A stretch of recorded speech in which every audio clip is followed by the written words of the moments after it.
Ay, magandang gabi ho, mga boss, mga kamping, mga kabunyog. Salamat ho sa dumadagdag na subscriber, no. Nagka-interest lang ako rito eh. Attorney Roque, may ibinulgar. FPRRD, ipapa-aresto sa ICC? May question mark eh. Pagkano natin? Boy pa pala itong SMMI nato, no. Truth doesn't na matter. O, sige, tuloy. May iba lang ako ng topiko. Pag-usapan natin itong sa ICC. Sinasabi na wala daw kooperasyon. May information naman na sinasabing andito na, tapos na.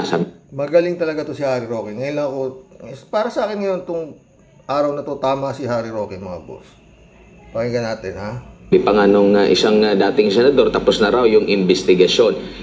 Halimbawa natin, kung sakaling umusad ang kaso ni Pangulo Rodrigo Duterte at sino pang mga sinampahan ng reklamo dyan po sa ICC at magpatupad ng pag-aresto, sino ang uutusan ni ICC na arestuhin? Paano na? Ano magiging mode yan? If ever ba yung ating pamahalaan o yung ating otoridad na pag-utusan at sila ay nag-aresto sa ating dating Pangulo, naaayon po ba yan sa saligang batas natin o sa mga patakaran na existing na batas? Well, maraming salamat sa tanong na yan kasi ang palaging sinasabi ni PBBM, hindi siya makikipagtulungan sa investigasyon. Pero mga kaibigan, ang pagtutulungan sa ICC pagdating sa investigasyon, isang aspeto lang po yan ng kooperasyon. Dahil ang pinaka-importanting kinakailangan ng kooperasyon ng ICC ay yung kapag nag-issue na ng warrant of arrest ang hukuman, dahil walang sariling pulis ang ICC, kinakailangan ang pulis Pilipino, ang pulis sundalo, ang Pilipinong sundalo ang mag-aaresto para mapadala sa dahig ang presidente, dating presidente at ang ating vice-presidente na naging nasasakdal na rin dyan sa ICC na yan. So, ang pinaka-importanting aspeto po ng pagtutulungan sa ICC kapag nag-issue ng warrant of arrest labang kay Presidente Rodrigo Roa Duterte at kay VP Sara Duterte ay yung pagpapaaresto sa kanila, pagsasakay sa eroplano para mapadala sa kulungan sa dahig. Yan po ay hindi pa nagiging o ina-address ng ating Pangulo. Ang sinasabi niya, hindi kami makikipagtulungan sa investigasyon. Tama po yun. Sabihin na nating tama yan. Hindi naman nila kinakailangan ng tulong sa investigasyon. Dahil nag-issue nga ng press release ang ating Office of the Prosecutor ng ICC at sinasabi na kanilang investigasyon ay confidential. So hindi nila kinakailangan makipagtulong. Sa mga katukwid, talagang si Harry Roque, talagang magaling ang tako nito eh. Sabi nga naman ni His Excellency, hindi siya makikipagtulungan sa investigasyon. Pero dapat subalit, wala siyang sinasabing hindi siya makikipagtulungan sa pag-aresto. Yun ang tumbok ng buhanga nito eh. Tuloy. Tulungan pagdating sa investigasyon. Pero ang pagkakaiba po ng sistema sa ICC, ginaya po nila yung sistema sa Europa at sa Amerika na kapag ikaw ay nasasakdal, kakalap ng investigation ng mga ebidensyang prosecutor, kapag sapat na yan, bulaga, dadalhin sa hukuman, kukuha ng warrant of arrest. At ang remedyo na lang ng mga nasasakdal dyan, pag sila'y na-aresto na, o pwede nilang i-challenge yung probable cause sa tinatawag na confirmation of trial, pero kulong muna dyan sa ICC. So, yan po ang... Tama yung sinasabi ni Harry Roque. Di ba, mga boss? Oh, galing talaga. Bugado nga ito, di ba? Tuloy. Dapat bigyan din ng pansin ng presidente. Makikipagtulungan ka ba pagdating sa yung service of warrant of arrest? Ipapa-aresto mo ba sa mga sundalong Pilipino at kapulisan ang dating Pangulo at ang Vice-Presidente ng Pilipinas? Well, alam niyo po, hindi naman kayo dapat... Yun ang tanong. No, di ba? Harry Roque, kasalanan ng aarestohin yan eh, sa mga Pilipino eh. Alam nga namang nag-imbestiga lang yung ICC. Oh, kaya merong ang aaresto diyan kasi hindi mapanagot sa batas dito eh. O di doon, di ba ganoon, Harry Roque? Tuloy mo.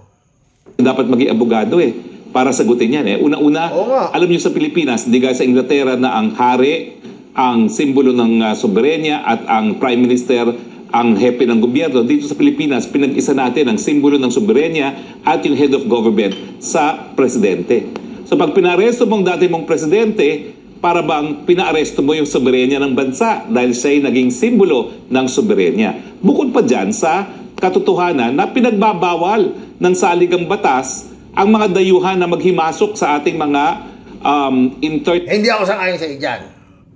Kasi nga, miyembro tayo. At ang nagsabi niyan, ang Supreme Court sabi, pwede. May karapatan. Hindi naman dayuhan ng aaresto Pilipino nga rin. Kawaro yan. Hindi na, buti sana ko yung dayuhan ng aaresto. Tumulong lang yung dayuhan para imbestigahan ang mga krimen dito. Grabe ang nangyari at miyembro tayo doon. Wala namang mangyari dito.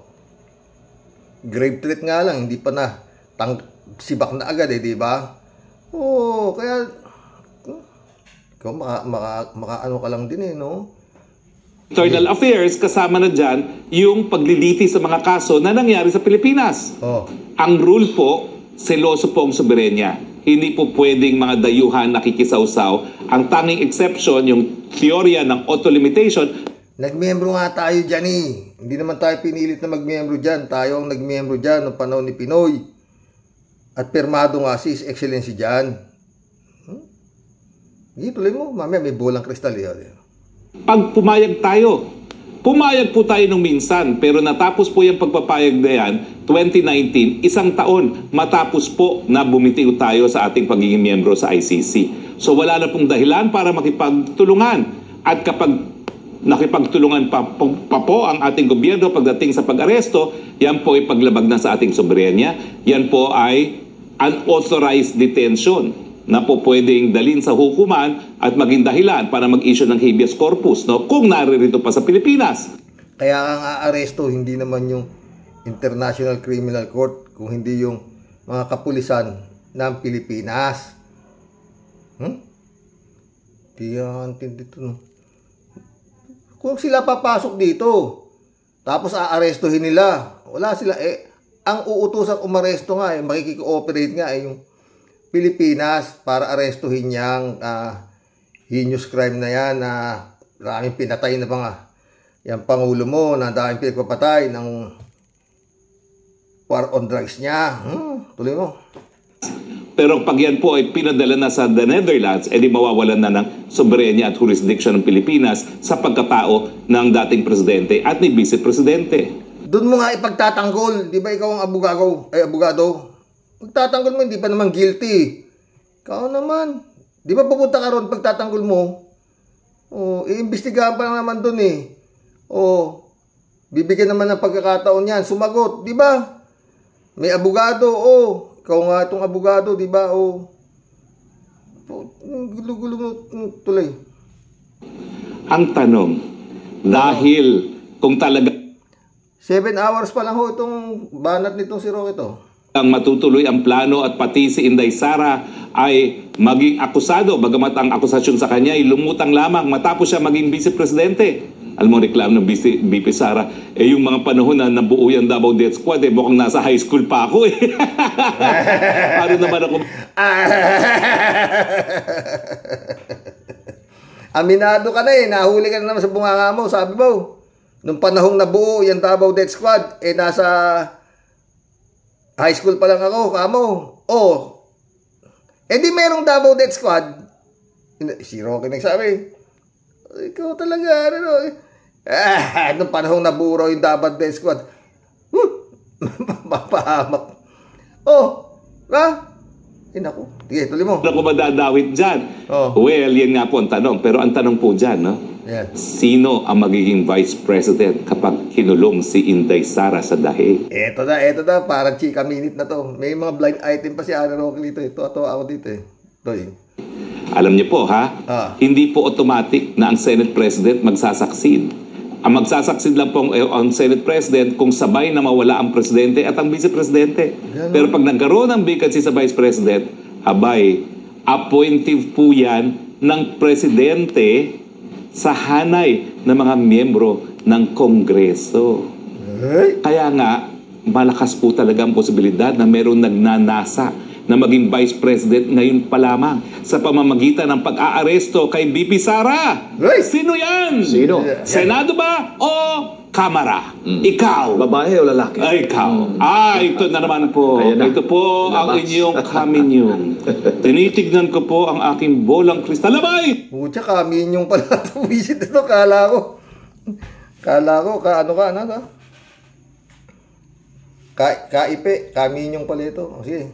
Lalaki! Aba, oo. Ano to? Ay, lalaki. Matangkad. Kahawig ba? Tisoy. Kahawig mo ba? Ay, nako. Attorney? Hindi ko kahawig. Okay. Pero mas malaki sa akin.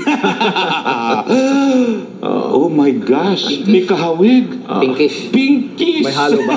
May halo ba? Oh my gosh. Hindi ka makapagtagalog ng diretso, Miss Lang. Ah. Oh my gosh. Sino yan?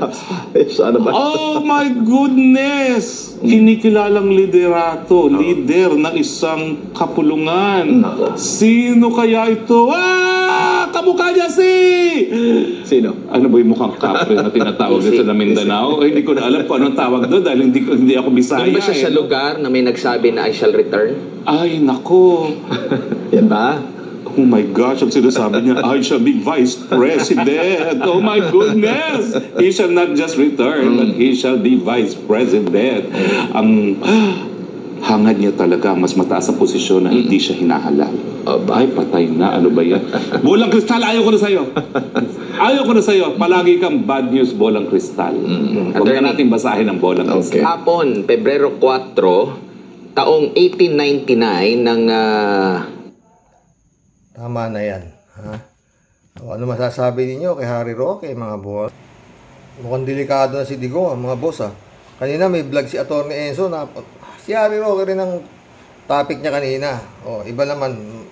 Pero halos ganyan din. The same, no? Ayon doon sa vlog ni Atty. Enzo, pumunta raw si General Browner sa Davao.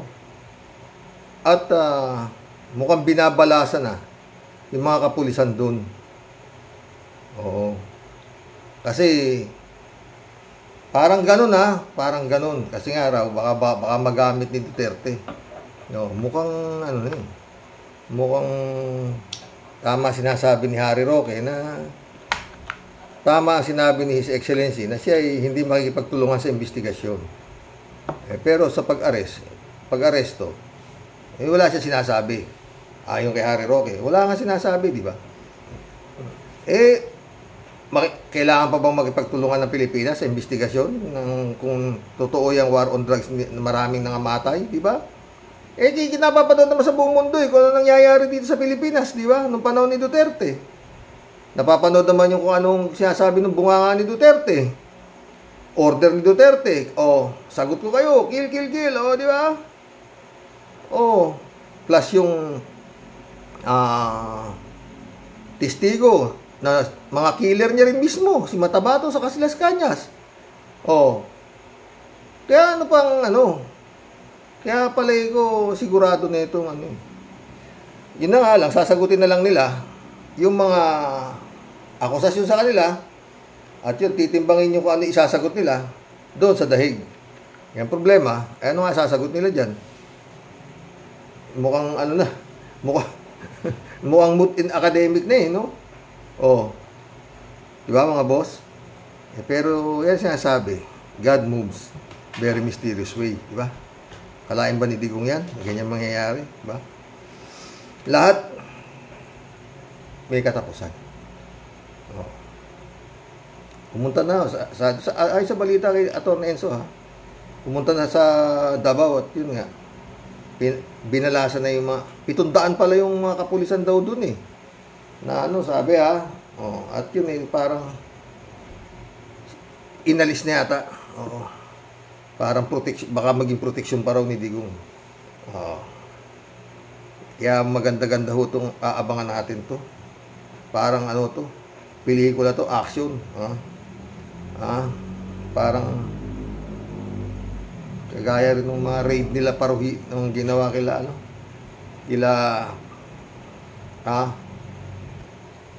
Paruhinog, talagang mag-asawa patay, di ba? Nung ni-raid yung nila Paruhinog, Patay, anak, patay. Oh. Lumaban eh. Oh. Mukhang kung ano ang iyong tinanim, yun din ang iyong aanihin. Pag ikaw ay matigas ang ulo, di ba mga boss? Kulab na po tayo. User, shout out. Good evening, Karoke. Good evening, good evening. Ano to? DM Rodriguez. Welcome to the club, DM Rodriguez.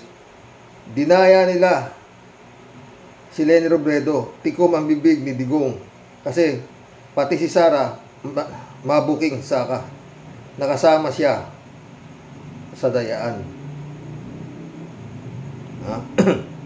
Raul Villanada, shout out Greetings Kuya Rox at sa inyong may bahay. Good health everyday po. Salamat. Good health everyday ka rin, Raul. Raul Villanada ulit Sabi nga, ay papaano napabaligtad itong si Las Cañas. Isa sa mga dahilan ay nanganib na rin ang buhay nito dahil marami nang nalalaman. Yun ang sinasabi ko. SPO3 yan eh. Siyempre magaling din makiramdam yan. Nakaramdam yan alanganin na ako. Parang yung pumatay kay Ka-Percy. Di ba? Dadalhin sa safe house. Nakatunog. Bakit ako lang? Ikaw lang daw ang nakita eh. Ganun subuko na. Sinabi na umpisal na. And the rest is history Kaya lang hanggang ngayon hindi pa matukoy talaga kung sino talaga. Dahil sabi nga ni Bantag, hindi ako. Si Rimulya ang mastermind. Yung tuturuan yung dalawa eh. Diba?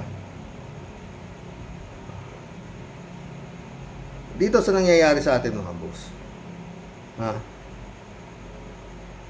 Parang si Digong kinakaaway niya na yung Marcos, siya ang gobyerno eh. Ba? Sobra tapang ng mga Duterte. Di ba? Si Aimee, si Baste, sinupalpal si Aimee. Di ba? Walang sa kanila, talagang iba. Talagang palagi ko talagang dapat ng sila ay itabi na sa dapat nila kalagyan. Di ba mga boss? Pag hindi gumalaw ewan ko na lang Pag di pa siya umayos, si His Excellency dyan talagang patay kang bata ka. Raul Villanada dito. Nakita naman natin na sindikato na ang style ng gobyernong Digong nyo. Pag kumontra ay dapat matabas. Totoo. Raul Villanada ulit May problema. Marami pa rin ang naniniwala na ang mananangon sa Pilipinas ay mananaig siguro sa Pilipinas ay mga Duterte. Baka magbabangon. Jepoy Pirer, welcome to the club. Siya pala yung walang utang na loob, hindi si Marcos. Oo nga, sabi ko na nga, diba?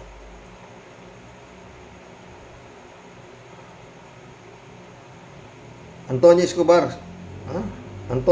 shout out. Ano nang nangyayari sa petisyon ng mga expert na TN Trio at Colonel Odonio tungkol sa dayaan ng Smart Magic class election? Matatapos na lang ang termino nila BBM at Sara, kailan ma-resolve ang Supreme Court itong kasong ito? Ano na ang ginagawa ngayon nila General Rio at ng mga oposisyon? Ano rin ang desisyon laban sa Comelec? Labo yan, Tonyo. Matutulog yan sa santabihan. Jepoy Pereira ulit Ang totoo dun, talagang ang presidente, ang target ni Duterte. Nakaplano na talaga para wala ang issue na ibabato sa kanya. Parang iwas sa mga issue na makakasira sa kung anong mga bahong tinatagong ito. Yan din ang taktikang ginamit ni Sara nung eleksyon. Elizabeth Iscare, shout out Good evening, Sir Rox. Wow grabe talaga ang mga Duterte. Doon pa lang sa Davao, hari, reyna sila. At di ka daw pwedeng kumakalaban sa pamilya na yan. siguradong may paglalagyan ka. Kaya kita nyo naman kung gaano katapang kung magsalita at isipin ninyo, pati president ngayon ng ating bansa, kung murahin niya at magsalita ng kabastusan sa madlang people. Ngayon lang ako nakakita ng isang ex-president na minumura ang kasalukuyang presidente. O di ba? Kakaiba. Totoo yan, Elizabeth. Presidente, yung Diyos nga, minura niyan eh. Presidente ka lang, ha? Diba? Yung mga presidente nga ng mga ibang bansa, diba? Sila Obama, o pinagmumura rin niya, o diba? Gasmati nga siya eh, kaya palagi ko, let's wait na lang. Parang talagang nandyan na yung ICC. Yun na lang eh, kumbaga sa ano eh. Antonio Escobar ulit oh. Wala nang balita sa mga kaso nila Ka-Percy, Bantag, Tebes et al. Mga cold cases na lang, di na mga issues. Dahil ang atensyon ngayon ay nakapokus sa away nila BBM at Digong. At ang paghihintay ng Mindanao sa bansang paghihiwalay ng Mindanao sa bansang Pilipinas. Pati yung usaping pagbabago ng konstitusyon at yung COMPI, Intelpan ng mga Duterte at ang ICC versus Duterte and Company, basura na lang sila. Percy Bantag, Tebes. Ganun nga, Antonio, nangyayari. Misael, shout out ha, sabi. Nang dahil sa mga loyalista, nasira ang Pinas. Tama ang conspiracy theory mo, Karox. At good afternoon dyan. Good morning dito. Sagot ko naman sa tanong mo sa akin. Ako po ay matandang gwapo at nagsasabing God bless po sa lahat.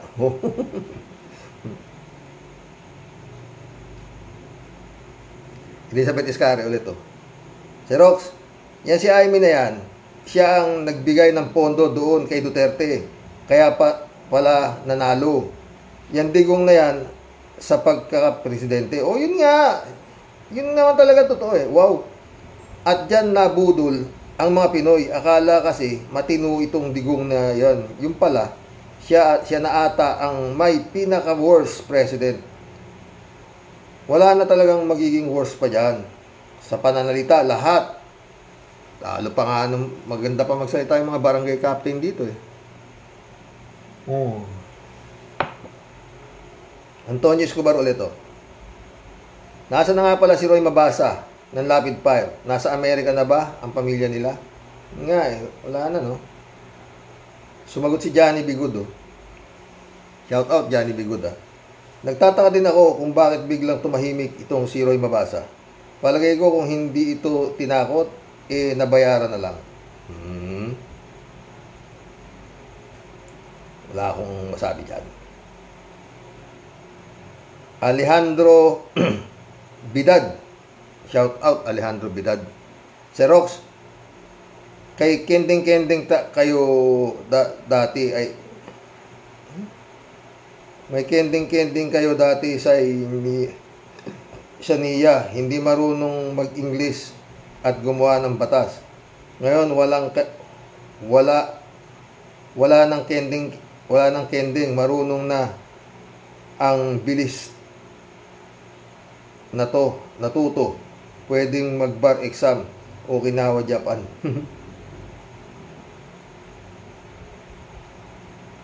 Johnny Bigodo, sabi niya. Gandang gabi, Karoke. Totoo lahat ang sinasabi ni Las Cañas, pati na rin si Trillanes, na sindikato ito si Digong. Kaya siguro itong mga BBM takot kontrahin si Digong dahil alam niyang pwede siyang balikan at ipatumba siya. Yan ang nakakalungkot dahil hanggang ngayon kahit papaano ay may power pa rin itong si Digong at hindi kayang patahimikin ni BBM. Yan ang malaking tanong, Johnny Bigud. Ibig mo sabihin, nasa ilalim pa rin ng sindikato ang presidente ng Pilipinas? Eh, magkakalintikan na yan pag ganyan. Tignan natin, Johnny Bigud. Tignan natin ang sabi ng bolang kristal nito si Harry Roque. Ha? Tama siya. Sabi ni His Excellency, hindi kami makikialam sa investigasyon. Wala naman pala sinasabing, hindi kami makikialam sa pag-aresto. Magaling talaga to si Harry Roqueta. Oo, totoo. Magaling to. Tama siya, di ba mga boss? Johnny Bigot ulit to. Ano magagawa natin? International warrant of arrest ang nagsasabi, o di kahiya-hiya tayo sa international kung hindi tayo susunod sa, di ba? In the sense na miyembro tayo. Walang magagawa si His Excellency, wala. At saka yan sa ginagawa na yan ng tong mga Duterte sa pamilya ng Marcos, hindi ka na excellency niya pag hindi mo nagawa hindi mo naisip kung anong dapat mong gawin. Ha? Hindi ka na excellency. Weak leader ka talaga. Di ba mga boss? Minumura ka lang. Ha? Nang dahil sa pagkakaakala nilang may utang na loob kayo, na ipinalibing ng Duterte tatay nyo, paano yung pagkapanalo ni Duterte bilang Pangulo, na sinuportahan ng kapatid mo, na si Amy Marcos. Kaya nanalo yan dahil din sa Marcos mantalang yan, nung tumatakbo, ang sinuportahan niya, si Cayetano, hindi yung kapatid mo, Amy. Tapos ikaw, sinuportahan mo yan, hindi yung presidente ng kapatid mo, na si Miriam Defensor. Ang sinuportahan ng presidente ng Ilocano, yan, si Duterte at saka si Bongbong. Kaya si Duterte, ang suporta naging buo. Sinuportahan ng Marcos, sinuportahan pa ng Duterte. Samantalang si Marcos, ang sumuporta lang sa kanya, Ilocano, hindi siya inuportahan. Yun yan! Tapos sasabi na, ba? Paulit-ulit ako, no? Yun naman talaga nangyari kasi. Binabalahura pa nga nung Cayetano yan si Bongbong Marcos sa debate. Ba? At nung tumakbong presidente si Marcos, nito, katandem na nung anak niya, ni Sara, ginabalahura pa rin ni Duterte. May tumatakbo tayo presidente, nagko-cocaine. Diba? Walang ginawa yan. Ba? Tuloy natin to. Johnny Bigot ulit to. Sana lang lumakas na ang loob ni BBM at mapasukin ng ICC. Ito na lang ang tanging paraan para matigil na ang mga kalokohan nitong si Digong. Totoo yan, Johnny Bigot. Alam din ni BBM yan. At saka, anong kasalanan ko? Di ba? Anong kasalanan ko dyan? Wala naman akong alam sa ginawa mo. At saka yan, dumaan sa korte. Batas yan Miyembro tayo niyan. Di ba? Nakapirma ako dyan. Paano? Talagang masyadong no choice si Bongbong dyan kung hindi bigay yan. At malaking kabawasan naman sa Pilipinas yan ng problema, di ba? Ni Marcos. Talagang sobrang laking kabawasan yan, di ba? Ang boss. Elena Lebron, kawawa yung Davao, no? 51 billion. Lubog.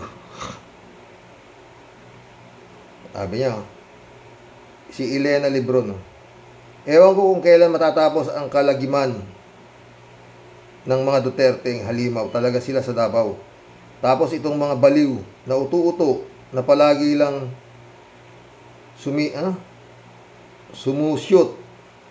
sumisinghot sa utot ni Digong nyo. Digong yang kung anong mga salita lumalabas sa bunganga ng mga digong na ito.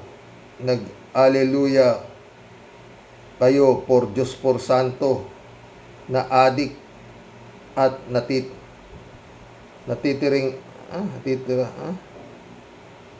napapraning na kayo. Gising po kayo, taga Davao.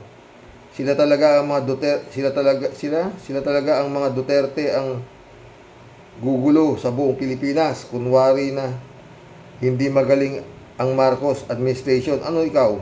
Ang gumawa mo sa Mindanao, buwisit kayong mga gunggong na uto-uto ni Digong. Yung Comelec ni Garcia, palitan yan from Long Beach, California. Yan pa, isa dapat palitan eh. Yung Comelec na yun. Oh. Soylo Flores, shout out. Mas malamang sa totoo ang mga sinasabi nitong taong ito kasi ang hirap isipin na ang tagal ng pinagsamahan nila tapos bigla na lang silang bumaligtad. Napanood ko noong yung paglilitis ni Dilima at Trillanes sa kanilang nila Mutabato.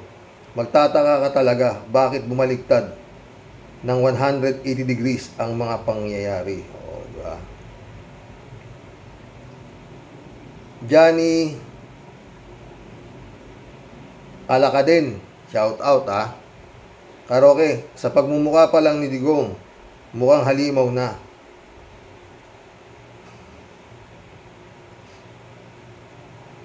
Linaw ng mata mo. Librado Ludovico, shout out ha. Yeah. Agree po ako, Karok, sa sinabi ni Las Cañas na si Tandang Durian ay berdugo ng Davao. Blessed morning po, Karaoke, and to all Karaoke warriors watching from Edmonton, Alberta, Canada. God bless po. Stay safe and healthy. Stay safe, Librado Ludovico. At hindi lang naman basta tao ang nagsabi na ano yan, walang kwentang mga tao yan, mga Duterte. Mismong pamangkin nila si Noel Duterte, yung psychiatrist, na nasa ibang bansa, na nung dating ng eleksyon, pumunta pa rito para mangampanya kay BP Leni Robredo. Diba? Sino paniniwalaan mo? Pamangkin na ho yun. Anak ng kapatid ni Digong. Ayaw niya kay Digong. Bakit? They live like king and queens in Davao. They kill people. Sabi ni Noel Duterte, in-interview siya ni Christian Isguera. Sumagot si 3JC Opo. Tinuluyan na yan ni BBM. Naghihintay na lang ng arrest warrant. Ayun. Galing talaga ito eh. Alam talaga eh. Nakatutok si 3JC Opo eh. David Alvin Mendoza, shout out. Magandang gabi po, Karox, sa mga Karaoke Warriors. Tama po ang mga sapantahan ninyo, Karox. Walang utang na loob ang mga Marcos sa mga Dutertanings. Bagkos ay kabaligtaran ang pangyayari. Yan naman po si Amy ay wala naman utak, napunta ata sa baba niya. Di ba, David? Di arok ng pag-iisip niya na nasa mga Marcos may utang na loob ang Duterte. Mahuhusay lang sila magsalita gaya ni BBM, pero hungkab naman ang ulo nila. Di ba? Tumatanong kayo ng utang na loob sa pagkakalibing ng tatay nyo. Paano yung utang na loob ni Duterte sa inyo? Kung hindi ka sumuporta. Ito, sana i-share nyo yung vlog ko kahapon. Share nyo, no. Makarating kay Amy, baka mahimasmasa siya. Oo nga, no. Hindi ko nga pala tinulungan to, hindi naging presidente to, di ba? Napakalaking bagay no kasi inilibing si Marcos sa libigan ng mga bayani. Di ba? Ay, naku, Amy. Gising-gising din pag may time,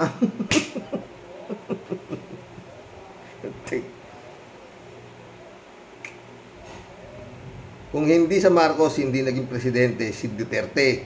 Tanim niya sa tuktok nyo. Simpleng-simple, di ba? Sinuportahan ni Duterte nung tumakbo siya Pangulo si Cayetano. Hindi si Marcos. Pero ang Marcos, sinuportahan siya sa pagtakbo niya bilang Pangulo. Hindi si Miriam Defensor. Ulit-ulit ako eh. Simpleng-simple naman yung nangyari noon eh.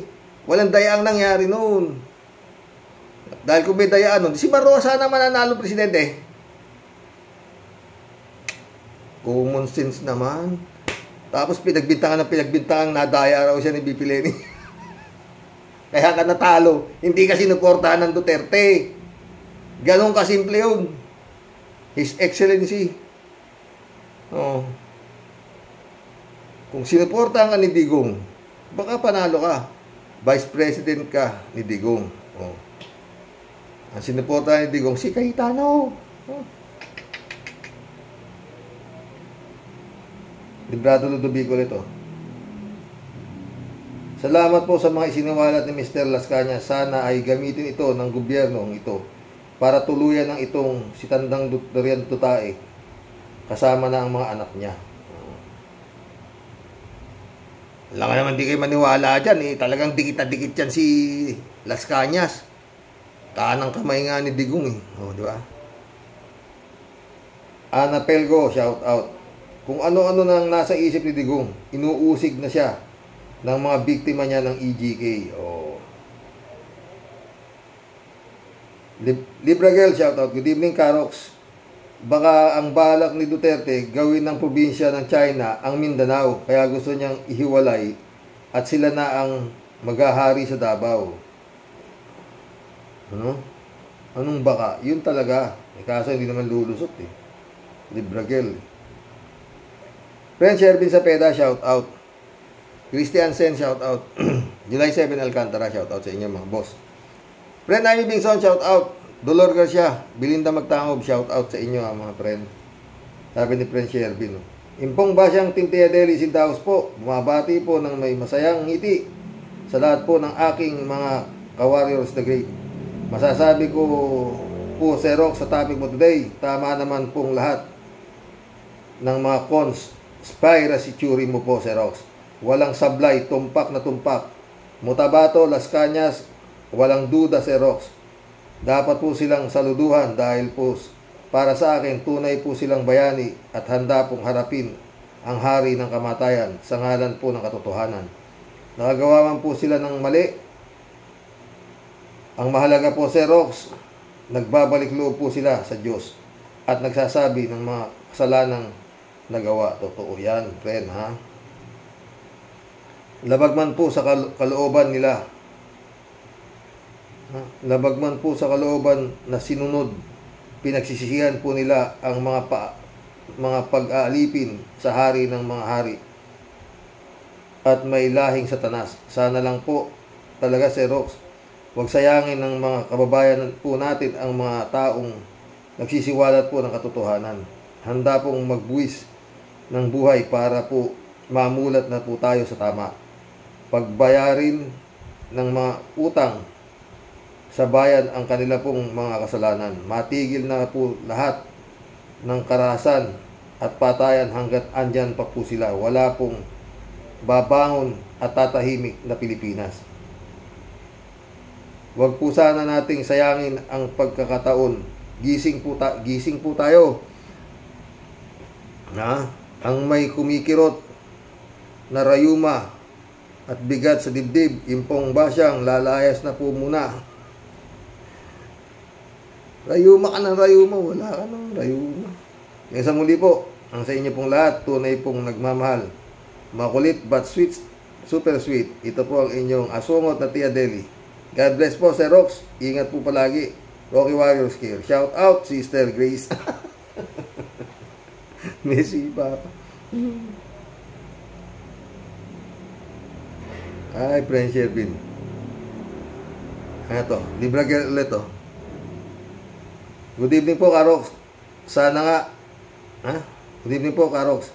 Sana sa mga issue na nalalantad na sa mga Duterte, maisip sana ng mga Dabawenyo na ipa-audit nila ang mga Duterte kung saan dinala ang bilyong-bilyong pondo na hinakot ng Duterte simula pa ng mayor pa si Duterte hanggang kay Pulong. Kung iisipin, progressive na ang Davao sa laki ng pondong hinihingi nila taon-taon. Wala nga, sabi nga yung isang congressman na ginawa na lang in 2 billion ni Pulong, ginawa lang 500 million. Oh, sa halip na 2 billion ang hinihingi. Oh, pala dati putya, within 3 years 51 billion. Pati sabi nga niya, dapat wala nang mahirap sa Davao. Oh. Ngayon, lintik, lubog ang Davao. Al Olalia, shout out ha. Detalyado ang mga statement ni Las Cañas at hinahamon pa niya ang mga Duterte. Higit itong kapanipaniwala sa pamilyang utak sindikato na nakasungkit ng pinakamataas na pwesto at ang anak naman ngayon ang gustong sumunod sa yapak ng ama. Kung malinis ang pagkatao ng mga Duterte, walang mag-aakusa sa kanila ng mga ganyang seryosong paratang. Mga DDS, mag-isip na kayo. Good day, Xerox, at sa mga ka-warriors. God bless. God bless, Al Olalia.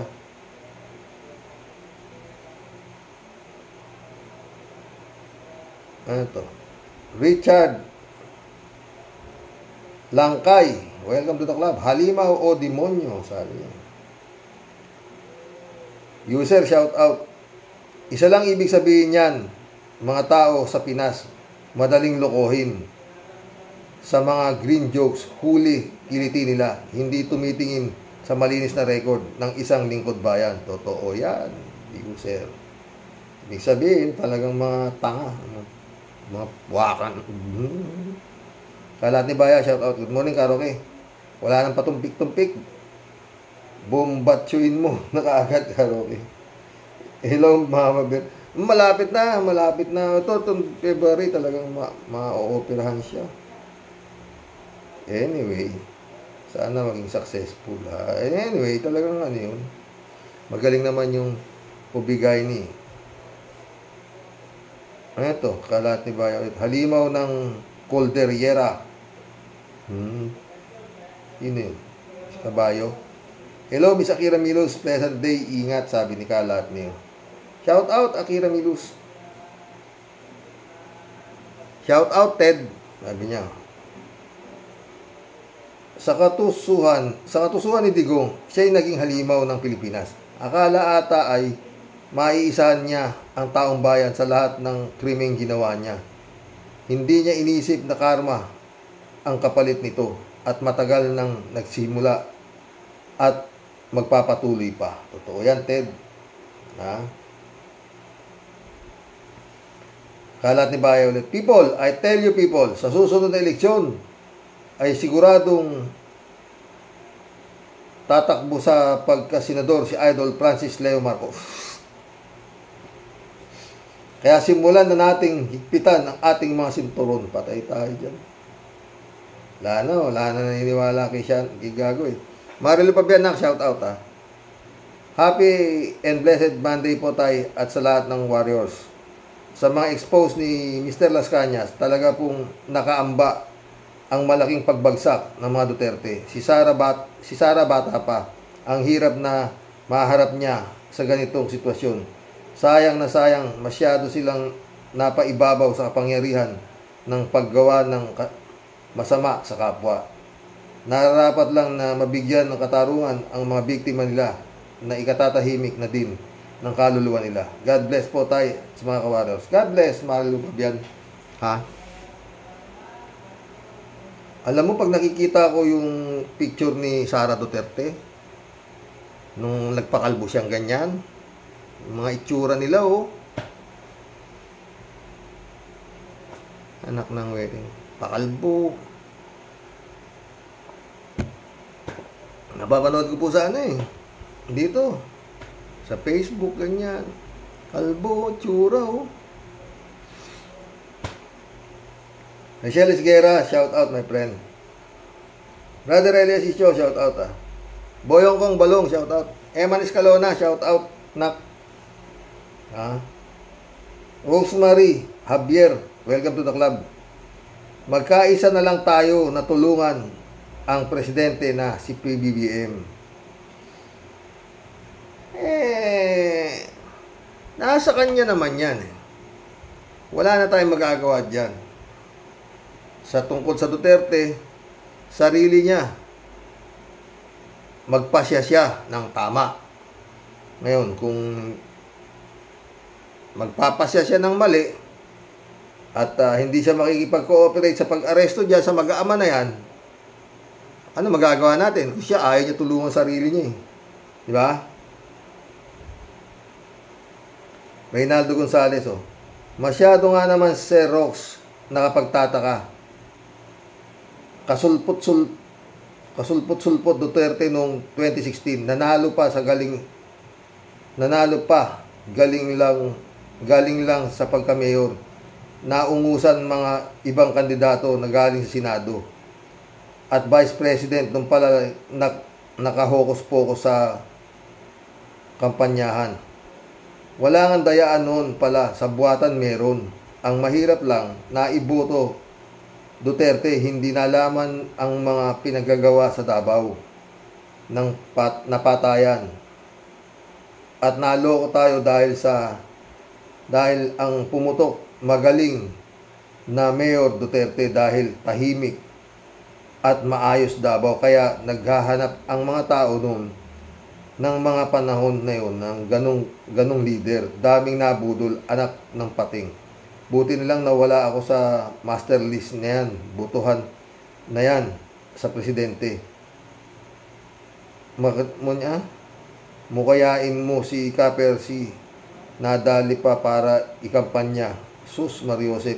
Tapos pinapatay si Ka-Percy sa mga kakilalang mga bata-bata niya. Well, sinuportahan pa siya ni Percy Lapid, di ba? Oo. Pero di naman nanalo, Rinaldo, kung hindi sinuportahan ng Marcos. Rinaldo Gonzales. Ganun na nga mangyayari dahil sa suporta ni Jaime kaysa Duterte ay naging pambayad, utang na loob ang pagkakalibing kay Makoy sa libingan ng mga bayani. Pero kung tutuusin ngayon sa mga kahayupang nangyayari sa mga pinagagawa ni Digong, kinakailangan ka pa ba ni si Jaime maghanap ng utang na loob? Mukhang hindi na ata tama yung dahil sa mga patayan at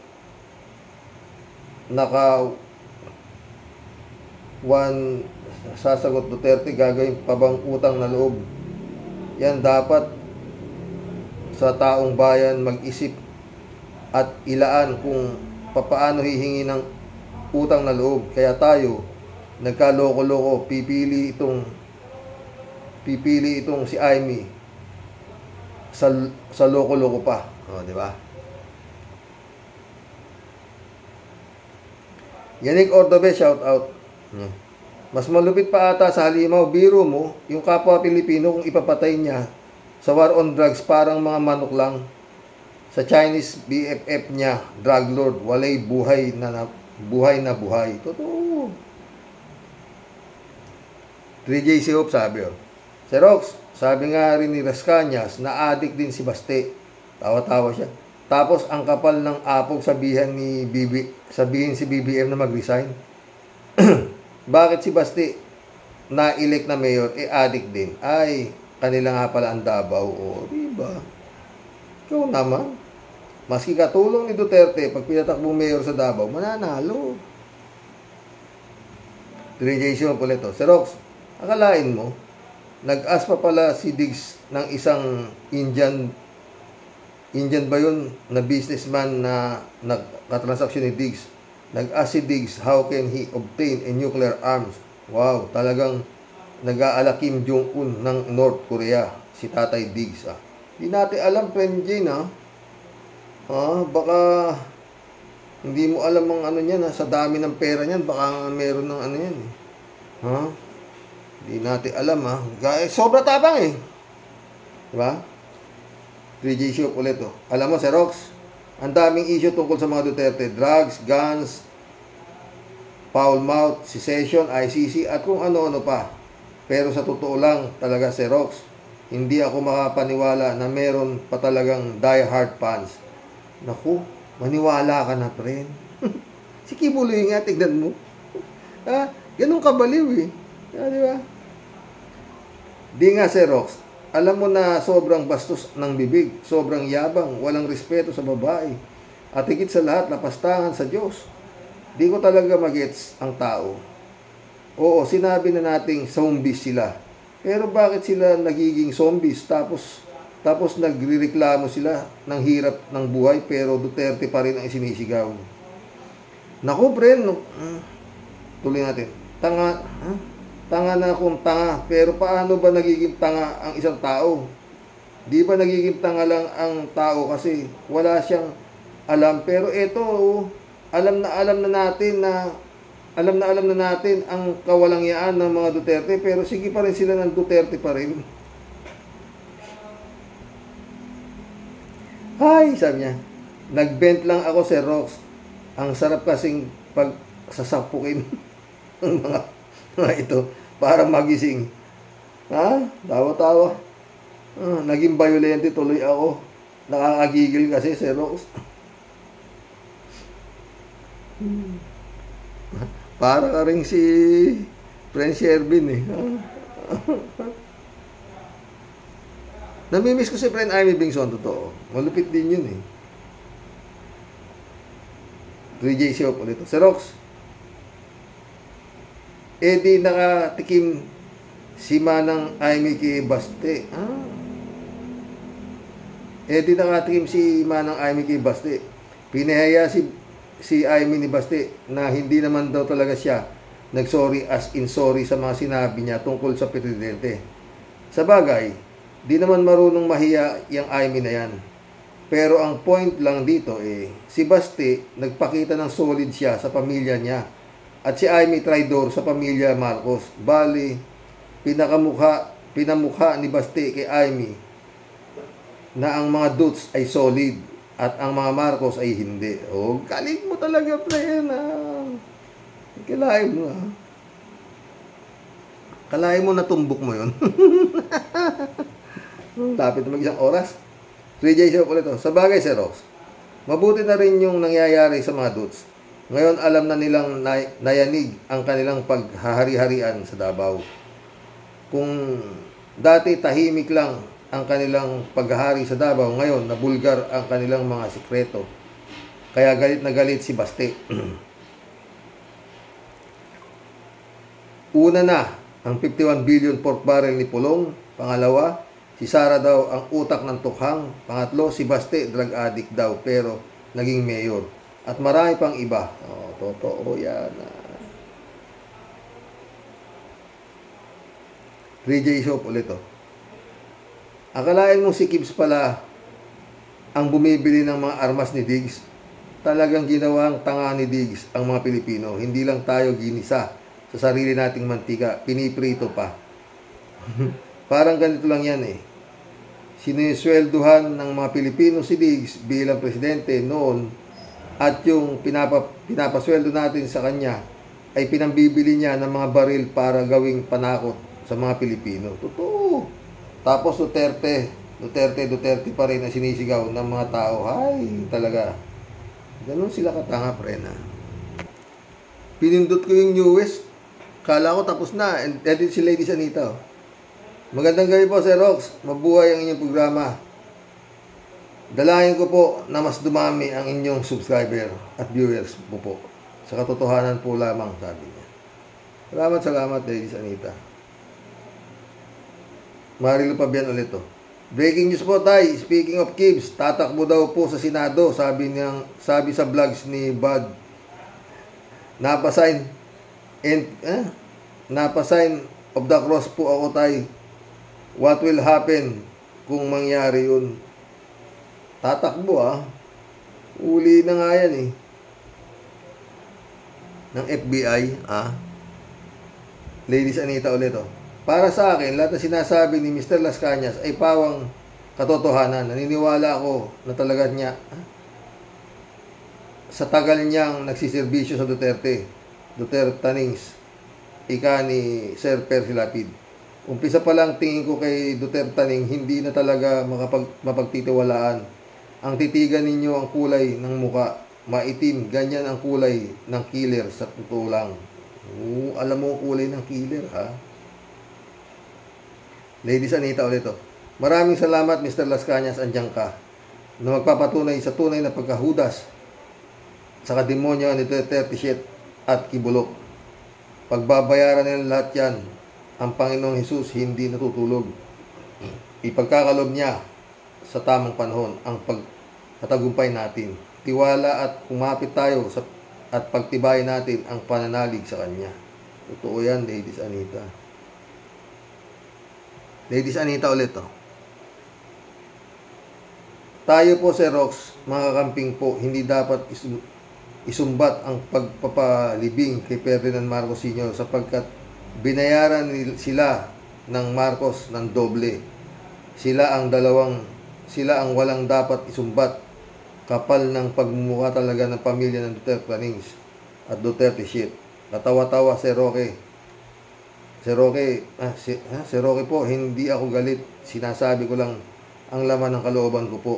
Bahala sila na magsumbatan at patuloy na magkagatan sila. Tawanan na lang sila. Totoo yan. Nanonood lang tayo. Ladies Anita ulit to. Si Tiana Gloria Labandera Aruray at Babalina Aimee Marcos Manotoc ang may pumilit patakbuhin yang killer na si Duterte Planing para palayain sila sa kulungan. Para sa aking isip po, Duterte is the most worst president ng ating bansa sa lahat. At hindi tayo makamarcos, mananatiling kakamping lamang tayo. Sinabi mo pa, friend. Ladies Anita ulit to. Sir Roque, maraming salamat sa vlog mo po Sir Roque, maraming salamat sa vlog mo po sa aming lahat na viewers mo po. Good night po sa inyong ng loving family mo po, most especially loving wife mo po. Dalayan ko po ang kagalingan ng mahal nating Nuestro Padre Jesus Nazareno. Naway laging sumainyo po. Good night po, stay safe po, and God bless kasama ng aking mga panalangin. In Jesus' name, Amen. Salamat, Lady Sanida. Oy, mission accomplished mga boss. Hanggang bukas po muli. God bless. Dasal. Lapit na ho pala ang Ash Wednesday, February 14, sabay daw ho ng Valentine. Magandang gabi po, mga boss.